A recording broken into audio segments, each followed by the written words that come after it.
খেয়াল করে শুনেন, বিশ্বনবী সাইয়েদনা ওমরে ফারুককে জড়িয়ে ধরলেন। ওমরে ফারুক এবার বিশ্বনবীকে বললেন, নবী আমরা কি সত্যের উপরে নাই? অবশ্যই ওমর, তুমি সত্যের উপরে আছো। ওমরে ফারুক বললেন, তাহলে লুকায় লুকায় আর দাওয়াত দেব কেন? আমি তো কালিমা পড়ে ফেলছি, আসুন আমার সাথে বের হই। বিশ্বনবী বললেন, ওমর এটা আমার কি জীবন, এখানে আমরা একটু গোপনে গোপনে দাওয়াত দিতে চাই। ওমরে ফারুক বলে, না, আমার দায়িত্ব, আমি একটা মিছিল দিতে চাই নবী। আল্লাহর নামের তাকবীর দিতে দিতে দারুল আরকাম থেকে শুরু করে মসজিদুল হারাম পর্যন্ত একটা মিছিল দিয়ে আমি মক্কা কাঁপাইয়া দেব। অনুমতি দেন, বিশ্বনবী দিতে চান। ওমর ফারুক অনেক বুঝানোর পরে স্বল্প পরিসরের একটা অনুমোদন পাওয়া গেল বিশ্বনবী সাল্লাল্লাহু আলাইহি ওয়াসাল্লামের কাছ থেকে। কিন্তু মিছিল যে দিবে, মিছিলের জন্য লোকের দরকার আছে না নাই?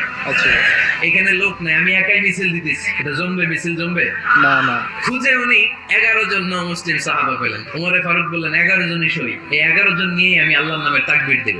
2 লাইন করলেন, পেছনে 6 জন, আর এই লাইনের নেতা বানালেন বিশ্বনবীর চাচা হামজাকে, আর সামনে